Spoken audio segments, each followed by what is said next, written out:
Welcome back to the Chasing Happiness podcast, an honest podcast about finding happiness, what it really means, and the process of getting there. My name is Crystal, and today I'm joined by a wonderful woman who I am so grateful to know. Daniela Wolfe is a podcaster, a mom. She has decades of experience as a social worker, and she has a podcast, which you know I absolutely am obsessed with podcasts.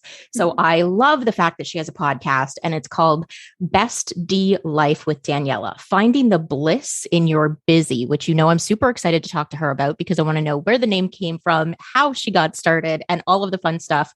But before we get into all of that, Daniela, do you want to introduce yourself to everyone? Sure. Thanks so much for having me, Crystal. I'm so excited to get to chat again. I've loved our conversations. So I am Daniela Wolfe. I'm a social worker. I've been a social worker for 26 years and trained in, all the things, mindfulness, self-care, stress management, all of that. I work at a high school full time. I'm also a mom of two. They're a little bit older now, but I definitely, have been through so many of these experiences in my journey towards finding happiness. I loved, your podcast and the title and the message around it, because I think, that's something we're all kind of looking for. When you think of the big scheme of it all, what are we going for? What's the end game? And I think finding happiness, and how we look at it and how we create that for ourselves is a very individual process. But I think there's some little things along the way that we could all do to help make it an easier path to be on. Absolutely. And this is one of the reasons why I love your podcast, because we're recording this in January. It will probably air maybe the first week in March. But the episodes you've just released of your podcast are actually sort of tangible skills to teach people how to find this bliss in their chaos, how to create space, essentially. I love this because I find for people that I speak to often, people are like, well, I just don't have time for self-care. I can't go to the spa. I can't, do all of these things. And really, that's not what it is. And that's not what it should be for most people. So what made you, first of all, start the podcast, and then explain to us why you're sort of doing this series of them right now on this? So, definitely you and I were talking off camera for a minute before, I've been on my own personal journey, through many life experiences. When my kids were really young, I went through a divorce. So I had a 4-year-old and a 6-month-old, and I'll admit I was not dealing with it in the best way possible at that time. I thought I had to do it all, be it all, present to the world like I had it all together. And I really didn't. I had some poor coping skills. I could be irritable. I was overwhelmed, burnt out, and stressed. And until I started taking the time to realize, that's not who I wanted my kids to know, that wasn't who I really was, and doing some things differently, taking the time to go to the gym and put them in the childcare at the gym and not feel bad. Our grocery store had, childcare, and I could shop by myself and not feel like, I had to always be with them, and to let go of some of those expectations that for whatever reason get drilled in us about having to be super moms, or that the only way to be a good mom was being with our kids 24/7. Did I really not only start finding, differences in myself, but the people around me could see, and I, just kind of how I talked about what I was doing and how I was spending my time, it really started to resonate with them. And I'd start getting messages like, hey, I saw these great shoes and I decided to go for it because I thought of you. Or I took 20 minutes and went to the beach and read a book instead of running errands because I listened to my inner D. And that's kind of where the D came from. My close friends have always called me D. And so, to lead your best D life, whatever that voice is for you, whatever that D stands for, your best determined life, your best designed life, your best, detangled life, your best damn life on some days, I don't know if I could say that here, but, I think finding that voice for you is what's going to help make that difference and make that transformation. Because not only did I show up better, but I found, like my kids, as they got older, we would connect in a different way, because they could ask, oh, how was your class today? How was this? What are you doing? What are you reading? What are you, and we got to connect as people, and not just as the person who took care of them 24/7, as well as I taught them, to take that time for themselves, that it's important for them to be like, what, I need a minute. And, so by taking care of myself, not only did it help me to be a better mom, and show up better, but it taught them. And I think we don't recognize how much our kids learn from not what we say, but what we do, Yes. and to make that difference. And like you were saying, people think sometimes I don't have the time, I can't fit in a spa day and a bubble bath or whatever. And that's not necessarily what sustainable self-care is. That's like going to the gym for an hour and thinking you're going to lose 5 pounds. That's something nice to have, but that's not what's going to move the needle every single day. It's more about how you sleep, how you eat, how you move, how you dress, how you organize your home, how you think about the things that are happening. Those are those little things that you can insert 10 minutes here, 5 minutes there throughout your day and basically fit it in consistently. So that's the self-care part of it. Balance is another thing that I think women get stuck on is, well, how do I find balance? I've got to work, I've got kids, I've got friends, I've got a partner, I've got, myself. And they think by taking on more is how they're going to find self-care, but it's actually about kind of taking on less. And I look at balance as not everything being equal and managing it all, but how you adapt, pivot, are resilient, and set boundaries. And those boundaries are what create the freedom in your life and the space that you need to then manage all of these things. 100%. And I love that you brought this up because often what I'll hear, especially from my clients, is, well, I can't say no to that family event because it's a family event. And the conversation always comes down to those boundaries. So having boundaries isn't just about telling someone, this is how you have to treat me in the world. It's also about when I need space for me, I'm going to make that a priority. When my kids need me to take time because I'm not being the best version of myself, I'm going to create the time for that, or whatever the circumstances happen to be. Because I think a lot of people, in my experience, see boundaries as sort of this limiting thing, but it's really about how you want to show up in the world, as well as how you want the world to treat you. And there is this sort of play that happens about having to say yes to some things and no to other things in order to maintain those boundaries. So I love that you brought that up. Well, and boundaries, sometimes it's not even a yes or no, but it's about having some flexibility and being honest and communicating what you can do. I think boundaries help other people know, like, okay, if I set a boundary, say I'm not working after 6 o'clock, I'm not letting my boss down by not returning an email after 6 o'clock, because they know that's the expectation. So that's kind of lifted that guilt. Having a boundary of, what, I can come for 15 minutes. Is a boundary. It's okay. And it's not a hard yes or no, but it's, again, setting that honest, clear communication about what you're available for. I use this analogy once, like having a boundary, it's kind of like if you had a new puppy.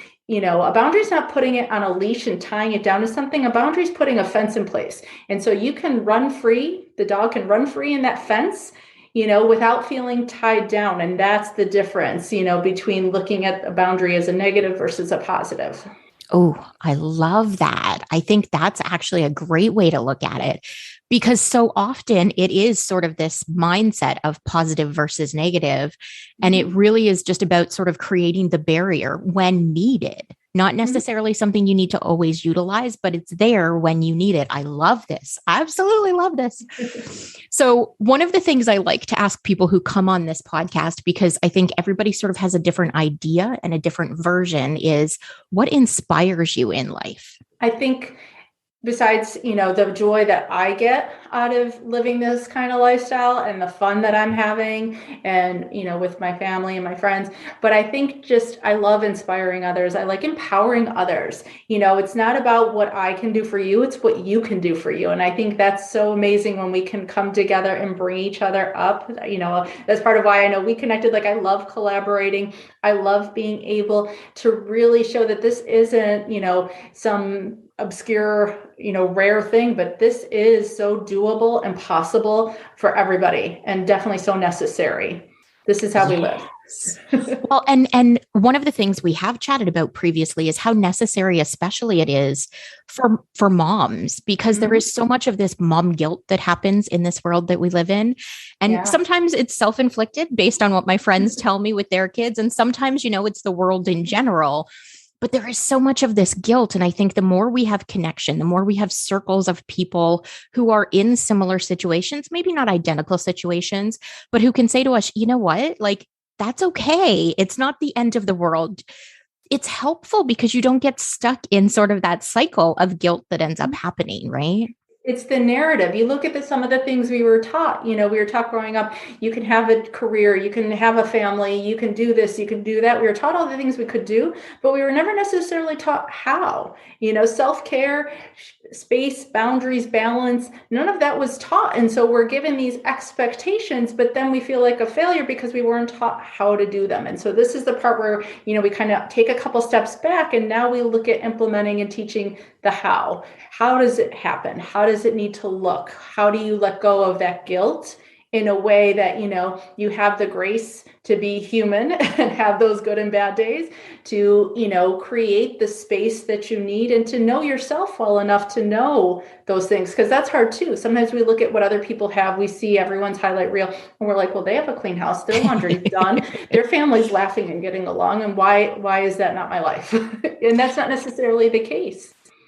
And I think that's a big thing, because so many of us find ourselves, even those of us who have done the work and we know logically not to compare ourselves, sometimes we still find ourselves in those situations where we are doing that comparison, where we are saying, well, meditation worked for so-and-so, but it's not working for me. And it's a matter of really just making shifts in your life and experimenting to find the things that do work for you, with an understanding that some days, that may change as well, right? Absolutely. I love options. In addition to self-care, my second favorite thing to talk about is options, because I always think there's an option. Whether or not you choose to exercise and use that option is definitely each person's individual choice, but there is no one way. How it's going to look for you each and every single day might change as well, but also how you and I are going to do things are going to look different too. And that doesn't make either wrong, but there's always an option, and if you're stuck listening to this going, no, there isn't one for this situation, reach out to me, because I would love to help you see those options. Yes, absolutely. And since we're talking about it, for people who are listening, I will put in the show notes all of the social media and everything for you to be able to get in touch. But do you want to tell people the best way to get in touch with you? I'm probably the most active on Instagram, or you can always email me directly to Daniela@bestielife.com. Perfect. And again, I will post all of that in the show notes so that everyone can get in touch. One of the things I did want to ask you about, though, is this sort of weird, crazy world we're living in currently. COVID has uprooted a lot of things for a lot of people. It's caused a lot of people to go and do self-reflection, make huge life changes, all of those sorts of things. And because you work in the area you work in, I'm sure you've seen quite a lot of crazy up and downs. How have you been coping over the last couple of years?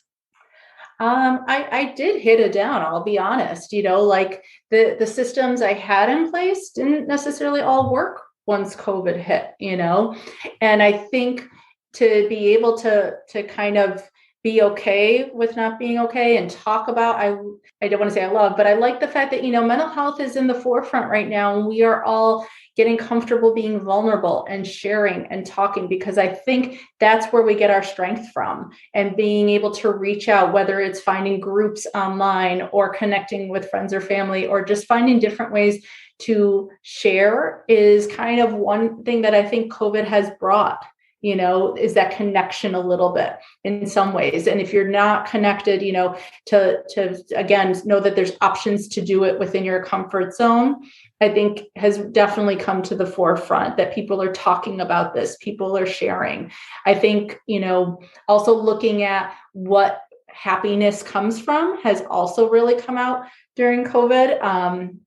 When we were in I know that parts of the world are in different places of lockdown, but when we were all in a harder lockdown, I think seeing the simplicity of, game nights and home cooked meals and together was good. For some people, that was probably a harder time, but I think, being able to, again, see what worked and what didn't work so that you could take those things going forward. It gave us a pause that I think we don't always take in life. So for nothing else, it gave us a pause to see the positive and the negative so that we could make some intentional changes going forward.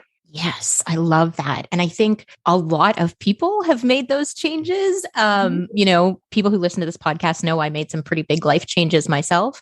But it seems like the more I talk to people, the more people are thinking about those things. They're putting mental health as a priority, about where they live, what job they work, whether or not their kids go to school in person or at home.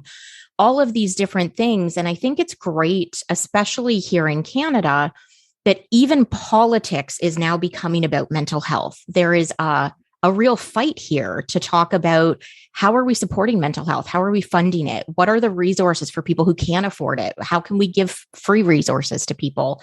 What's available in schools for kids who maybe don't understand what's going on? How do we talk to them? What's appropriate?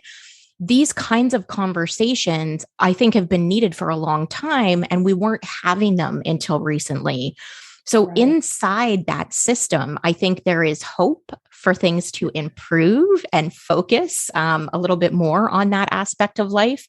But I also think it's a little bit of destigmatization because people are now willing to talk about it in ways they weren't before.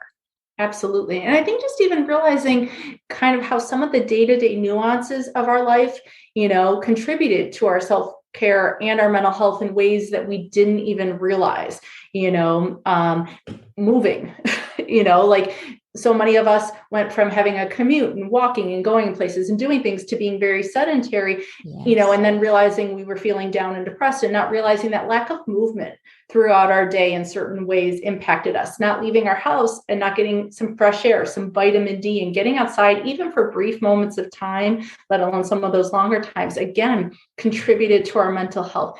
Even just the social energy of being around people, besides the actual connection with people one-on-one, but being maybe in the grocery store and hearing a conversation, being in an office and hearing laughter and other indirect contact with people, again, played a part in our mental health and our emotional well-being. And so from a self-care standpoint, to realize some of those simple little things that we do still have control over and realize what a big difference they can make are some of the things we can start implementing and doing day to day.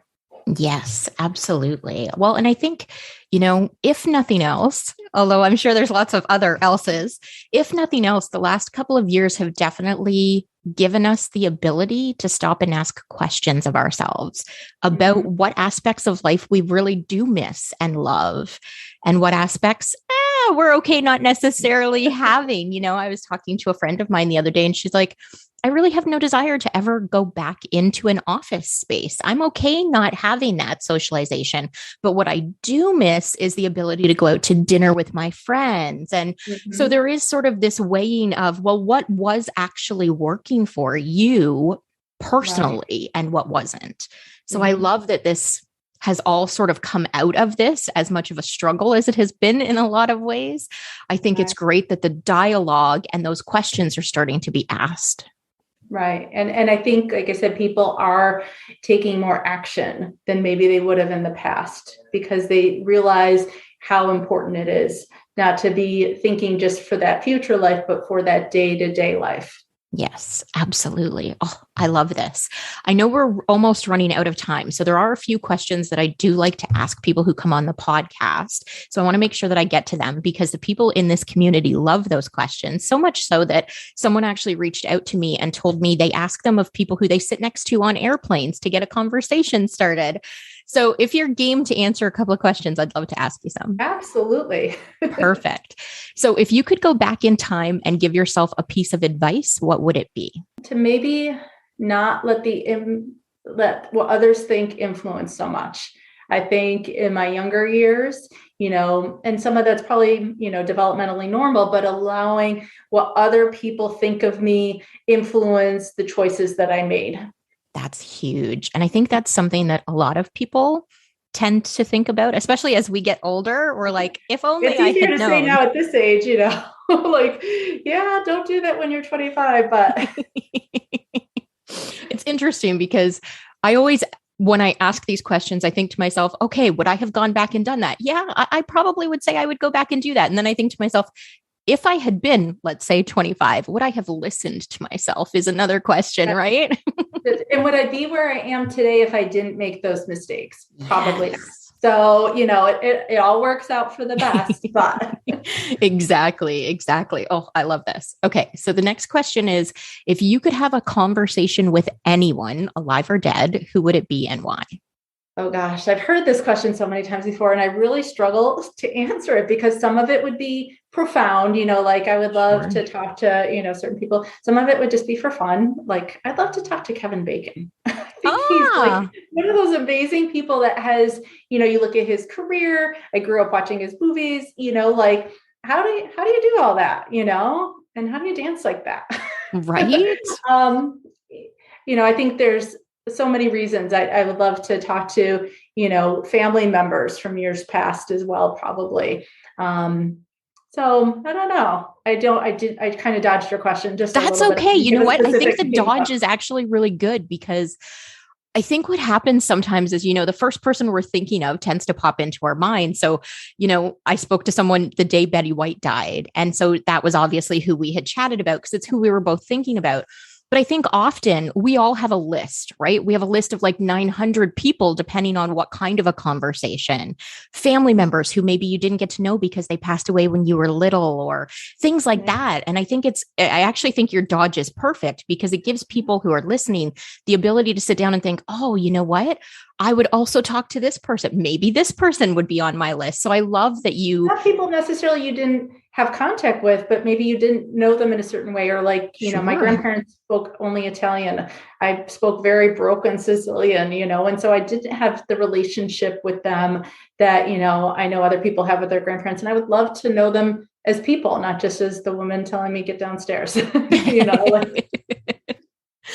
Yeah, absolutely. Well, and to be able to, especially at the age that we are now, to have a human conversation, not just the like grandparent talking to the grandchild about life in an appropriate for the age conversation, but like, you lived through the war. What was that like? What were your parents like? How did they influence and change you? Like all of those things that we start to think about as we get older, right? That maybe we might not have even thought to ask them when we were younger. Right. Right. Oh. So it's too long a list, I guess, to name. I love it. I love it. Okay. So the last question is, what does happiness mean to you?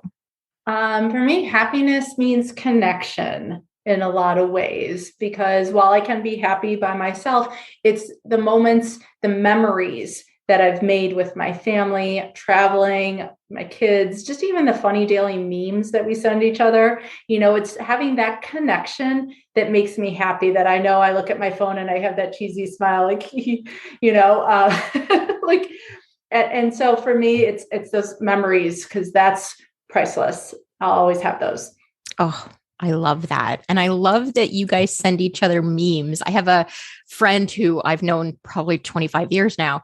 And sometimes all I'll get is an emoji. And it's just, it makes me smile and it reminds me that she's thinking of me. And it's just that moment of, you know what, even if, today is not going the way I want, it's okay. It's okay because I have love, I have connection, I have people, right? I Yeah. love that. Oh, chatting with you has been absolutely wonderful. You are amazing. Thank you so much for Thank joining me you. today. Well, this is definitely, I'm sure, one of many conversations, Crystal. I love chatting with you as well. So I hope we stay connected and collaborate. Yes, absolutely. And I will also post in the show notes, aside from the social media, we are actually going to be doing a podcast for your podcast. So I Yes. will post all of that information as well for people to be able to check out because, as you said, we tend to like talking to each other. So this will probably happen more than once. And I will keep everyone in the community focused and informed about all of that. So thank you to everybody who is listening. Thank you, Daniela, for joining me. Thank you for having me on your podcast, which we're going to do right after this. And I just, I'm eternally grateful to be able to have this podcast, to meet people like you and have these amazing conversations. So thank I you. am as well, Crystal. So thank you. Thank you for everyone listening. I hope you guys have an absolutely amazing week and we will chat with you next week. Bye for now.